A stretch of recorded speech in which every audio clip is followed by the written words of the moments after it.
bienvenidos a Sobre el Macabro Podcast. Yo soy Dee y el día de hoy cubriré un caso que sucedió en Cleveland, Ohio.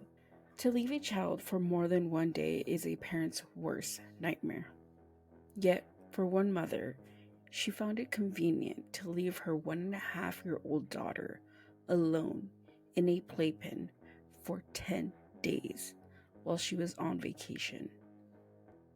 The condition Jailyn Candelario was found in drove forensic pathologists, Cleveland authorities, and neighbors to complete shock. This is a tragic case of Jailyn Candelario. Advertencia: la información de este caso puede ser desencadenante para algunos. Tenga en cuenta que algunos de estos casos pueden involucrar menores de edad, abuso, violación o violencia. Escuchen con precaución. Warning: the information on this case can be triggering to some. Please be advised that some of these cases may involve children, abuse, rape, and violence. Listen with caution. You committed the ultimate act of betrayal, leaving your baby terrified, alone, unprotected, to suffer what I heard was the most gruesome death imaginable. On June 16, Cleveland police received a frantic phone call urging the help of medical responders. The mother pleaded with dispatchers that her daughter was dying. When dispatchers arrived at 3129 West 97th Street home in Cleveland, Ohio, emergency responders pronounced 16-month-old Jailyn Candelario dead at the scene and said that they did not observe any signs of trauma. While at the hospital, Jailyn's body was transferred to forensic pathologist Elizabeth Mooney for a full autopsy. Dr. Mooney uncovered a tragic truth of what actually happened to Jailyn at her home. Cristel Calderon was born on September 11th, 1991 in Huaquila, Ecuador. Again, I apologize if the pronunciation of the name is wrong. I'm just trying my best. But she attended school in Ecuador and graduated from La Universidad de UTEL in 2013. During this time, Cristel was married to a man who is undisclosed at the moment, but for the meantime, they were married for, I think, a couple of years. Within this relationship, they had a daughter named Amia. After a few years of being with her partner, Cristel and her husband filed for divorce. There is no statement in regards to what happened to their marriage or what drove them to go, filing a separation, but all we know is that they got a divorce, and soon after she got the divorce, she moved to the United States. After her divorce, Cristel moved to the U.S. to pursue her career in education as a Spanish teacher. For a few years, Cristel moved from school district to school district, changing from Spanish teacher to substitute teacher.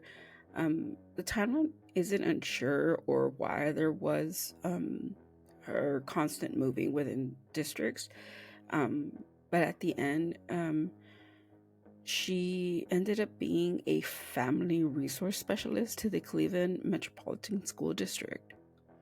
And after living in the U.S. for a few years, she actually decided to travel back to Ecuador. Reportedly, in 2023, Cristel took on the role of family resource specialist at the Cleveland Metropolitan School District. And according to that was like her last job within the district. There's a mix of career choices, I guess, within this time period, because during the moment of the actual crime, she said she was working for Uber. So we don't know if she was still a family resource specialist at the school district, or she was let go, or she quit. As far as we know, her employment as of recording this episode was a family resource specialist, and she did Uber on as her second form of income. After living in the US for a couple of years, Cristel would frequently fly back to Ecuador and would stay there for like a couple of days and then come back to the US. And during one of these travels, she actually met somebody on Facebook, and he was also from Ecuador, and they just hit it off. During one of her travels, she actually met this person in person in Ecuador. According to an interview with this person, he tells a news outlet that they formed a relationship and they would talk back and forth within a couple of months. And during this time is when they eventually conceived Jailyn. And after Jailyn was born, he lost all contact with Cristel. She no longer wanted to have a relationship with him anymore. He wasn't even allowed to see his daughter. So at this point, all he did was see photos of Jailyn through Facebook. According to the lawyer, during the testimony in court, her partner was abusive towards Cristel. And that is why they eventually separated. And she ended up withholding the visitations rights to have a communication or relationship with Jailyn. When it came to their home life, neighbors reported that Cristel actually lived in Cleveland, Ohio, and she lived at home with her 7-year-old daughter at the time, Amaya, and 16-month-old Jailyn, as well as Cristel's parents. Neighbors that took care of Jailyn described her as a beautiful baby. She had a contagious smile, and she was just absolutely a sweetheart. I've seen photos of her and little clips of her throughout this research, and she was just so lovely and so cute. And neighbors actually think of her very fondly, and they just absolutely loved her. Even to the point that a neighbor actually said that her mother took care of Jailyn, and she would babysit sometimes, and she considered Jailyn as a little sister, which to me it's absolutely heartbreaking, because this teenage girl had such a close bond with this child that wasn't even related to her, and considered her family because of the amount of time that they spent with her.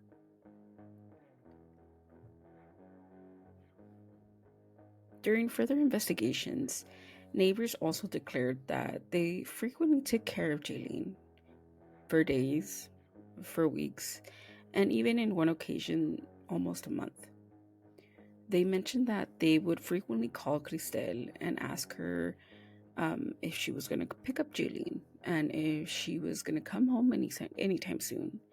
One of the neighbors eventually even asked if she was going to leave any money, because they couldn't afford Jailyn's formula or her diapers or any of her essentials. It's a very low income community, and they couldn't afford taking care of Jailyn for long periods of time. And neighbors said that it was very frequent for them not to receive any answers from Cristel. She would go, days without answering her phone, and then randomly she would come and pick up Jailyn from their house, and then like a couple of weeks later, Jailyn was back at their house again, being babysat by them. During the investigations, neighbors also told authorities that Jailyn was frequently left home alone for long periods of time. They couldn't really identify for how long, but they declared that, sometimes they would hear Jailyn cry in the home for like hours, and there wasn't really much that they could do about it. Cristel would also say that, she was being taken care of by her parents because they lived in the same home. But neighbors said that the parents were always out of town or traveling, and, Jailyn was left alone. So neighbors eventually told Cristel that she shouldn't be leaving Jailyn in the home alone. That, if she needs somebody to take care of her, they were around. But for the meantime, Jailyn would be crying in her home alone as a baby. She's only a year and a half. But they never thought Cristel would leave Jailyn alone for more than a few hours. But who would have thought that Jailyn was actually left for days at one point? On June 4th, 2023, Cristel is seen on her neighbor's Ring camera leaving her home without Jailyn. Based on interrogation videos held by Law and Crime, Cristel told investigators that she had gone to Detroit to visit a friend while also working a few rounds of Uber and stayed there for 2 days. According to Cristel's Facebook page, she uploaded a photo with a man in Detroit. Based on some articles, they say that was actually Cristel and the person she was dating. And that's who she met up with in Detroit. On June 6th, Cristel is seen in the same Ring camera returning home at 7:41 a.m. But she ended up leaving at 5:36 p.m. with a suitcase. And again, Jailyn is nowhere in sight. During the research warrant of Cristel's home, officers found 2 Spirit Airline tickets dated June 8th, leaving Detroit to Puerto Rico, with a timestamp of 12:10 p.m. and a second Spirit Airline boarding pass from Puerto Rico to Detroit, dated June 11th at 6 a.m. This means that Cristel spent 2 more days in Detroit before leaving on her flight. According to court testimony, she spent those 2 days with a man she had previously seen a few days before. This man also was the one that went on the trip with her to Puerto Rico. While Cristel was partying in Puerto Rico, posting photos of her and her friends and other acquaintances onto her Facebook page, her neighbor's doorbell actually captures footage of Cristel's home. And in the background, you can hear Jailyn crying in the house, home, alone, at exactly 1 a.m. in the morning. CNN reported that the prosecutors actually testified that the officers had reviewed over 648 hours of Ring doorbell footage, where you can hear Jailyn cry out for her mom in her home, alone, multiple times. The anguish in the sound of the baby's voice is completely heartbreaking. And of course, we're not going to include that in this episode because it's very sensitive for people. And I that's just something that I don't have the heart to share. But if you want to hear full details on the case, we will link them below if you guys want to see footage, listen, and anything that pertains to this case. Based on an interview with Univision, Ketty Torres, Cristel's mother, spoke about leaving Jailyn alone. At the time, both Ketty and her husband were out of town with Amaya and had left Jailyn with Cristel. According to the same interview, they had no idea Cristel was on her own vacation without Jailyn. And if they knew that she was going to be leaving her home alone, they would have taken Jailyn with them. According to court testimony, the prosecutor told the court that Cristel landed in Detroit on June 11th. And from the 12th to the 16th, she was in different parts of Michigan visiting a different man that she was dating at the same time. Crystal's vehicle was recorded with surveillance cameras showing her license plates in different tolls around Michigan, and then returning to Cleveland, Ohio on June 16th. On the 16th, at 7:36 a.m., the neighbor's Ring doorbell camera captures Cristel arriving at her home.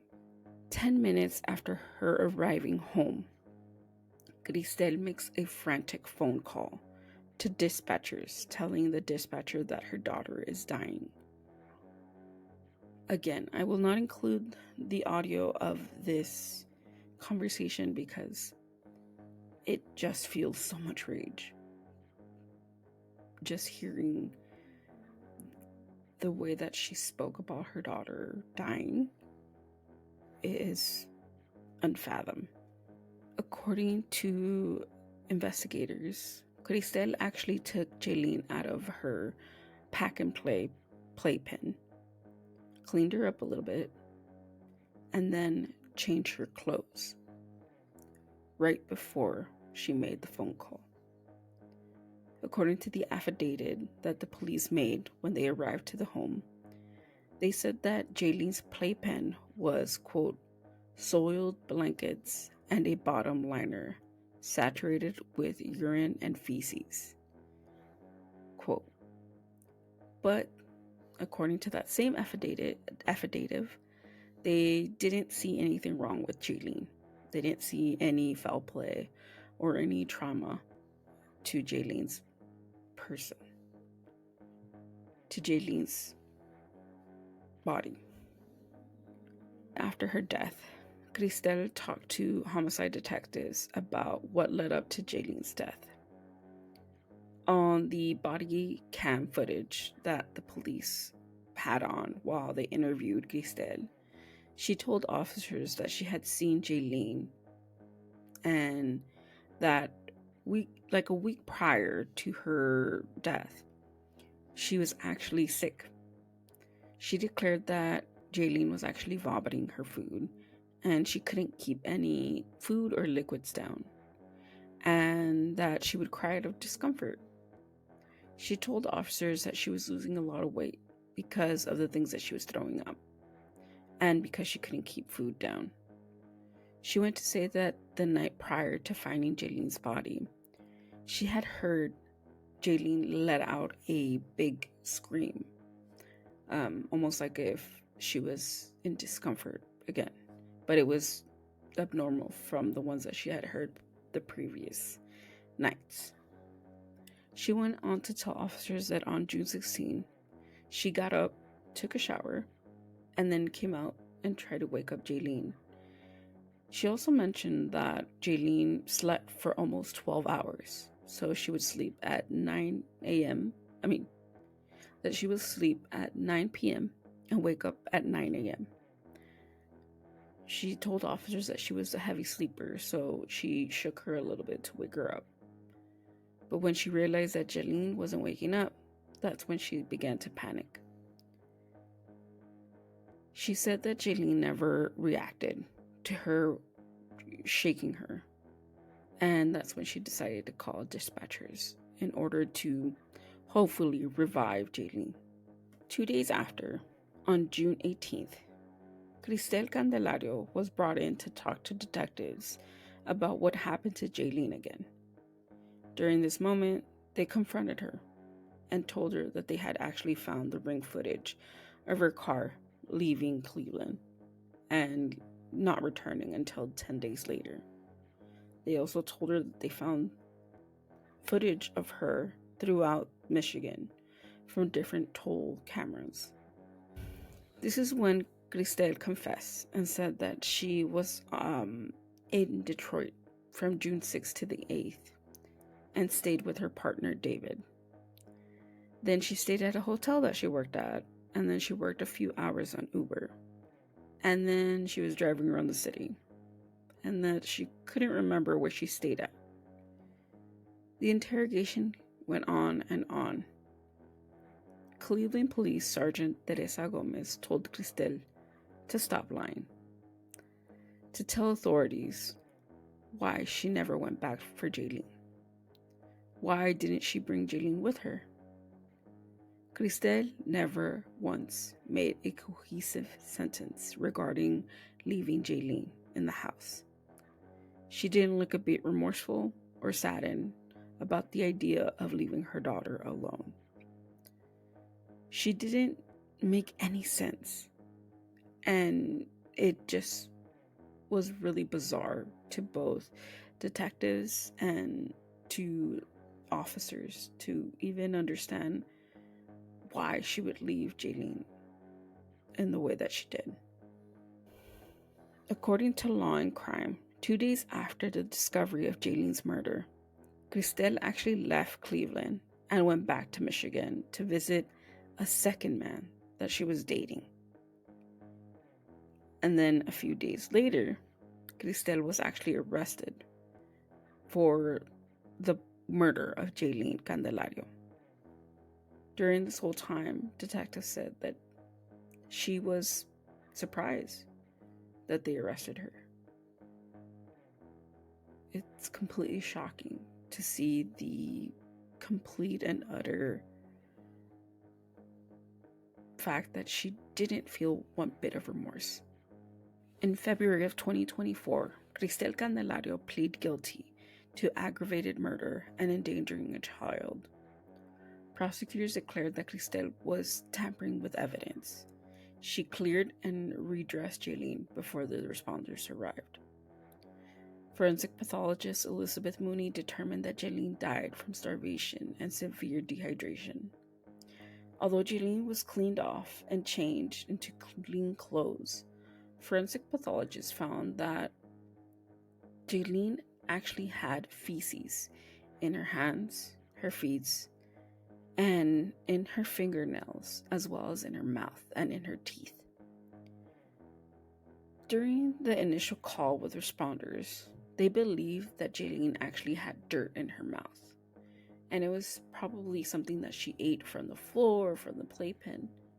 But in reality, what she had in her mouth was feces that she was actually eating when she was left alone.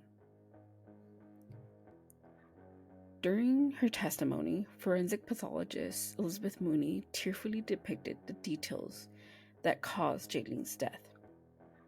She also said that Jailyn experienced extreme prolonged suffering for almost a week before she died. Dr. Mooney determined that Jailyn Candelario's death was a homicide. She continues to depict that Jailyn was emaciated, weighed around 14 pounds at the time of her death. But according to her medical records, 2 months prior, for her last doctor's visit, she actually weighed 21 pounds. In total, she had lost around 7 pounds from her last checkup to the moment that she died. During her court testimony, Dr. Mooney declared that Jailyn was severely dehydrated to the point where her kidneys failed, and her body was actually starting to feed off of itself to sustain nutrients. And that Jailyn passed away 2 days prior to Cristel finding her body. Dr. Mooney declared that this was one of the most horrifying cases that she had ever witnessed in her entire career. The state declared that Jailyn's family never once called to ask about any updates on Jailyn's case.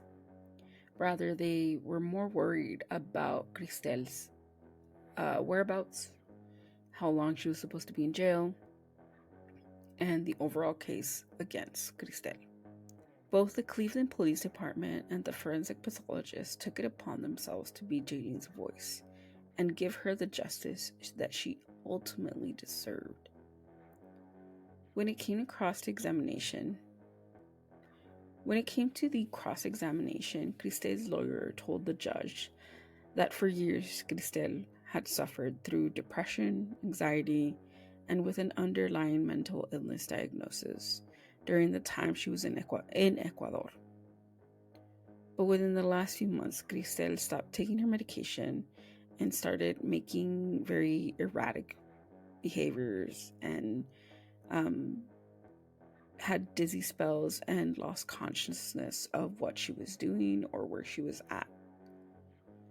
Cristel's lawyer went on to say that she was acting out of character and would occasionally leave Jailyn on her own. That it was never her intention to leave Jailyn for a long period of time. Her lawyer also agreed with his other colleagues and told the judge that none of these actions can change the outcome of what happened. But the fact that she stopped taking her medications and looking for professional help is the reason why she should be given a lighter sentence. During the final testimony, Cristel's mother and father took the stand. Statements from her mother, Ketty Torres, showed Cristel's character. She explained that her daughter was brought up within a loving home, and she was part of a nurturing religious upbringing in Ecuador. She depicted the love that they had for their daughter and tried to plead for mercy. She also tells the judge that he should take mercy over Cristel, that she acted out of character due to her mental health issues. She ended the statement by saying, quote, "Your Honor, I ask for mercy. I ask for mercy, for clemency and compassion for a human being that was waged in a very difficult battle in her life. And I beg you not to demonize her, point fingers at her, who in this life has not sinned against God. Anyone who hasn't, let them raise their hand. But since we believe in a God of love and of God of goodness and of God of forgiveness, He is here with us. My daughter, I love you. We're here always for you. I'm going to wait the rest of my life for you." Cristel's father, Jailyn Candelario, also addressed the judge by saying, quote, "For compassion, understanding, empathy, and mercy for someone who is going through the stage of stress and mental and emotional illness and worries." He also goes on to tell the judge that Cristel has a 7-year-old daughter that is waiting for her mother to return. He also goes on to say that he loves his daughter and that he wishes her strength during this difficult time in prison. In both of their statements, they didn't mention Jailyn as a focal point of the conversation. Their biggest worry was Cristel and her final sentencing. March 18th, 2024, Cahoya County Common Pleas Court Judge Brendan J. Sheehan sentenced 32-year-old Jailyn Candelario to life in prison without the possibility of parole for aggravated murder and endangering a child after leaving Jailyn Candelario home alone while she was on a 10-day vacation in Detroit and Puerto Rico. After Judge Sheehan made his decision, Jailyn Candelario gave her final statement to the audience. She goes on to say, quote, "There's no such pain that I have in regards to the loss of my baby Jailyn. I am extremely hurt about everything that happened. I'm not trying to justify my actions, but nobody knew how much I was suffering and what I was going through. God and my daughter have forgiven me." Hay mucho dolor que tengo con respecto a la pérdida de mi bebé Jailyn. There's so much pain that I have in regards to the loss of my baby, Jailyn. Estoy muy dolida por todo lo que pasó. I'm extremely hurt about everything that happened. No estoy tratando de justificar mis actos, I am not trying to justify my actions, pero nadie sabe cuánto yo estaba sufriendo but nobody knew how much I was suffering y por lo que estaba pasando. and what I was going through. Todos los días le pido perdón a Dios y a mi hija, Jailyn. Every day, County County Common Pleas Court Judge Brendan Sheehan spoke to Cristel during her sentencing and said, quote, "Despite all the suffering that the little baby perceived, waiting for someone to save her, and you could have done that with a simple phone call, just as you didn't let Jailyn out of her confinement, so too you should spend the rest of your life in a cell without freedom. The only difference will be the prison will at least feed you and give you liquids that you clearly denied her." Cristel's lawyer told Telemundo that they're fighting to appeal the sentencing, while Jailyn Candelario and Ketty Torres continued to declare that the court failed to take Cristel's mental health diagnosis into consideration when it came to her actions. They are still baffled at the sentencing. I'll close this episode out with a heartfelt quote from Dr. Elizabeth Mooney. "Our hearts go out to those who have been touched and affected by Jailyn's case, to the neighbors that carry the guilt for not knowing that Jailyn was home alone for days without proper care, and to the Cleveland Police Department, the FBI, and the forensic team who put their whole heart into bringing justice for baby Jailyn. Our hearts are truly torn by this case, but we are so glad that she finally received the justice that she deserved. This is the tragic murder of Jailyn Candelario." So that was the case for this week. Once again, our hearts goes out to everyone who has been touched and has been completely heartbroken by this case. I know that when I heard about it, I was completely baffled and shocked that something like this could happen to a child, especially with the carelessness and the lack of empathy that the mother had for her daughter in just leaving there alone for 10 days without any sort of care. It's so shocking to me that somebody can do such a thing to poor innocent child. So yeah, again, our hearts goes out to anybody that has any sort of compassion for this case. I know it's difficult to hear and the details are always hard to come across, but yeah, if you guys want to talk more about this case or anything regarding this case, again, it's one of those cases that it's still kind of new and it's constantly getting more attention or more information.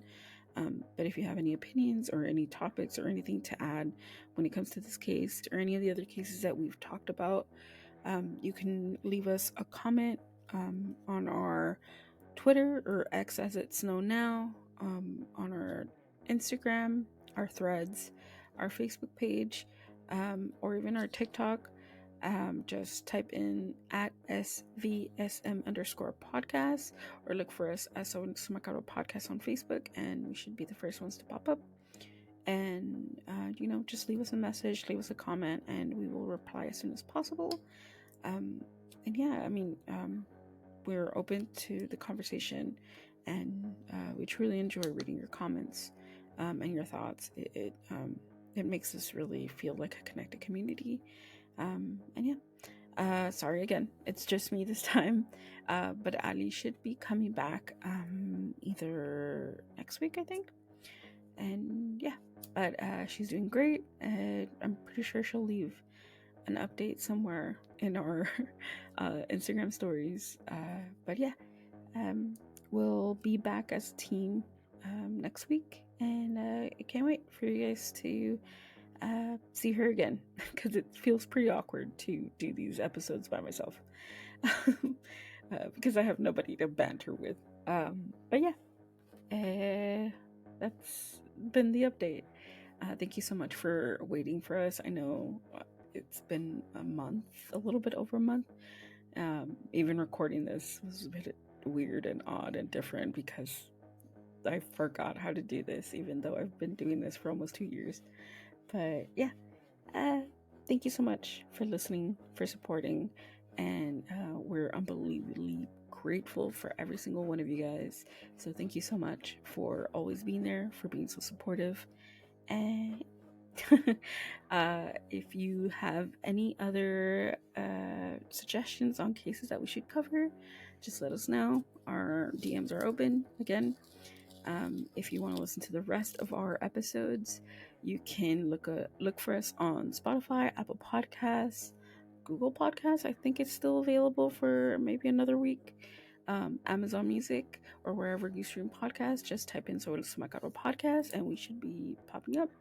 If you guys can leave a review on our podcast, that would be great. It helps us share more stories and get more, attention to these cases that need to be heard and need to be listened, especially when it comes to our community. So yeah, we're absolutely thankful for everything you guys do, and again, this is so awkward for me. I don't know how to close this, but I hope you guys have had a great week, and I hope you guys continue to follow our journey. I don't know. I'm sorry. But happy Easter for anybody that's celebrating, or happy beginning of spring. Let us know. What are your spring plans? What are you doing? Let's bring the conversation. We love talking to you guys. But for now, this is it. We'll talk to you guys next week. Bye. Stay spooky.